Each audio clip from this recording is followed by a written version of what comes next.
Hey everyone, Build It here, getting ready to do the ProFi box for Filament 1 for February, for the month of February. I'm not sure which end is up on the box. I'm going to try this way as being up. That's my best guess because the shipping label is right side up this way.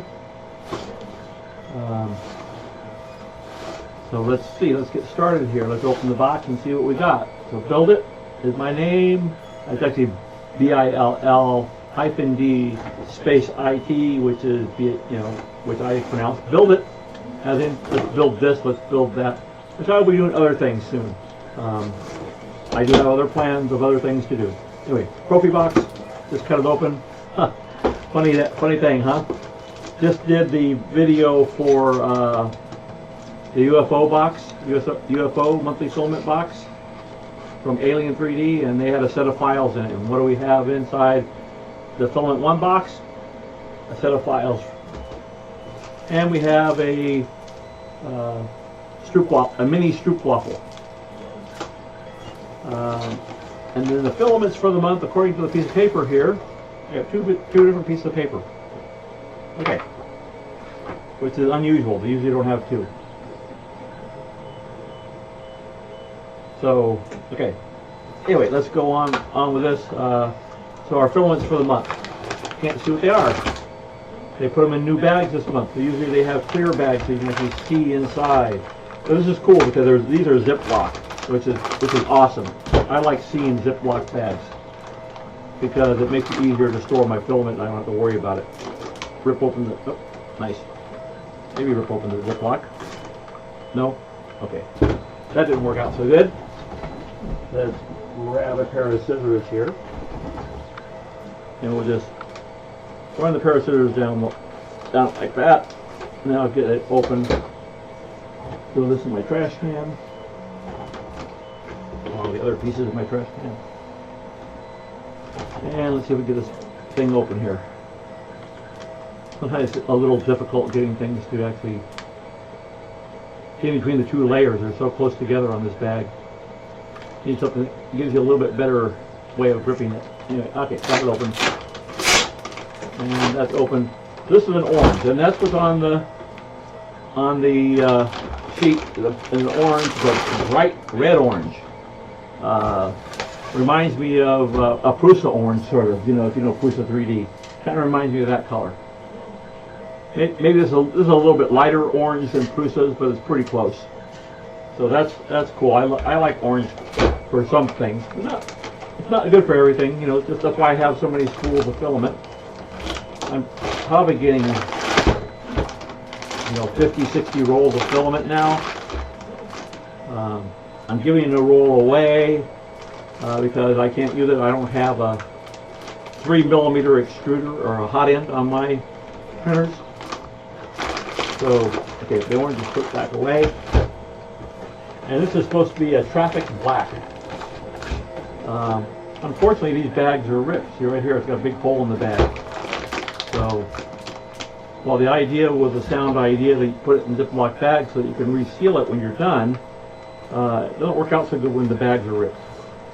So I will be replacing it. I have regular 1 gallon Ziploc bags, which happen to be pretty good size for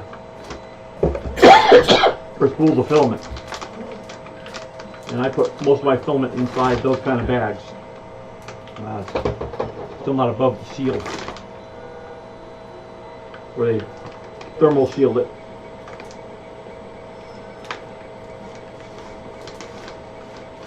There we go. Trash. I think you all know what a black looks like, but whatever. There it is, it's black. Traffic black. Pretty cool. One thing I think Filament 1 should do, sorry guys, on their labels, it says Filament 1. That's nice, but it'd be nice if they either have a stamp or something that they could stamp or print the name of the filament, what it is, on the label. I end up writing it most of the time on mine.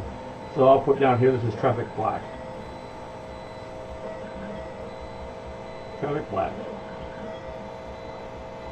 And that way I know when I take it off and I put it in one of my clear bags, because This has a big hole in it, and that doesn't do any good for anybody. You know, when it has a hole in it, it's not going to keep moisture or anything out of it. So this will be replaced by a regular Ziploc bag after a while. Not right now. So that's it. That's everything. Oh wait, there's the project for the month. So I've been having problems with my printer. I've been trying to get this thing to print and trying to get it to print. So I finally did get it to print, but it was pretty stringy because my temperature settings weren't right, and my retraction wasn't right. But this is supposed to be the Tesla. What do they call it? The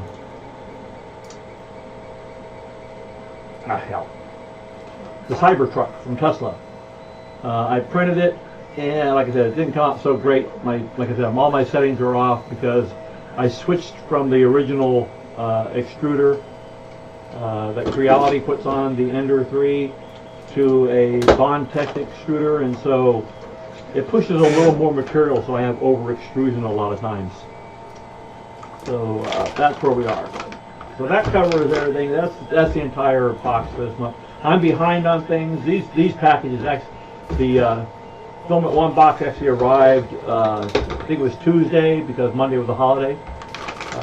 So I actually got it a while ago, but I've been trying to get this darn Tesla truck to fit and not having any luck. So I finally basically said, okay, I'm running the temperature tower on it to see how that prints.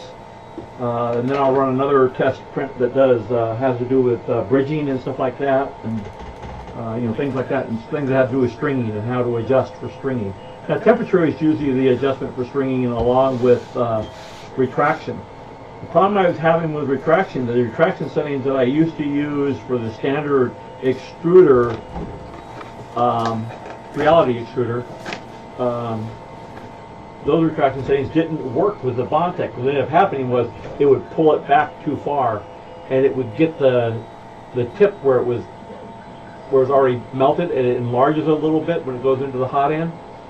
It would pull that back into the Bowden feed tube, and it would jam inside the tube, and it wouldn't feed it anymore. So it wouldn't feed any more plastic, and I'd stop printing. You know, this took me a while. I just figured out what the problem was with that part, so I had to change my extrusion settings, or my retraction settings.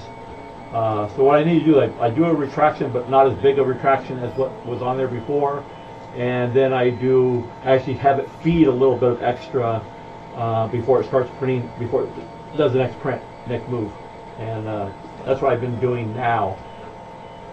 It's still not quite perfect, but it's getting there. As you see, there's some over extrusion on this thing if you look at it, but you can read the Fab 365, which is the designer of the foldable print in place Tesla truck. But I can't get I had to print it on a what do you call it, a raft, and I can't get the raft off. It printed the raft a little too close. So yeah, that's where that is. And it looks like I had some other problems here. I got some layer shifts in here. If you look at this, you can see the layer shifts in there. I don't know if you can see them in the camera, but I have a layer shift right here and down here. So I have multiple layer shifts for some reason. And I need to figure that out too now. It's funny, I didn't have it later, because I didn't have any layer shifts in this part. It's only at the very, like one, I don't know how many layers that is, but you know, it's, you know, like 1 to 2 millimeters and 5 to 6 millimeters, and then the rest of it was fine. So let's see, what direction was that in? So it was printed this way in my printer, so that shift is in the Y direction. Yeah, my Y direction. So I need to figure out what's causing that. I think it's time to replace the wheels on my printer is what it is, and it's starting to bind on the printer itself. But we'll see what happens in this print tower test that I'm running. But this is garbage. I can't get the raft off for one, and layer shifts are a problem. So you know, I'll figure it out. Not the first time I've had issues with printing, and it just takes time to solve what the problems are. And part of it, like I said, I think is that I went to a Bondtech extruder. It was easy to change the settings to just go into one of the menus inside the printer itself. I just broke the part. You aren't supposed to bend it that far, but I can't, like I can't get the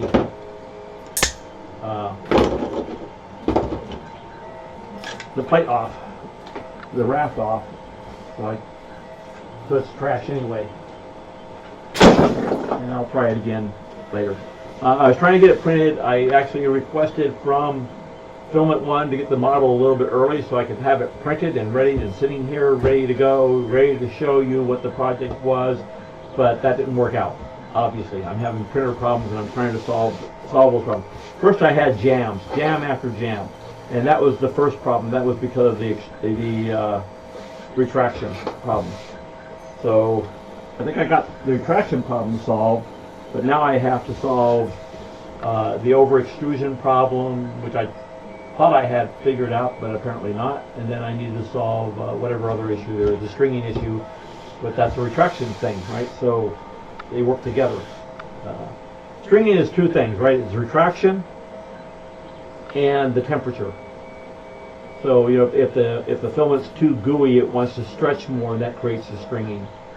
So and that's what you try to use retraction for, is to suck it back in, so it doesn't create that stringing. But it doesn't. You know, sometimes it's the temperature that's causing the problem, and not the actual retraction itself. So it'll take some playing. I'll figure it out. Anyway, that was the ProFi Filament 1 ProFi box for the month of February 2020, and that completes the video. Build it. We'll see you on the next video. Hopefully I'll get through this weekend on the Marlin 2.0 video that I'm trying to work on. Anyway, have a great one, guys. Enjoy your weekend. It's Friday here in Southern California, and we're about 1:30 in the afternoon. This is my off Friday. I get every other Friday off, so this is my off Friday to do things that I want to do, like make this video. Okay, have a great one. Build it out.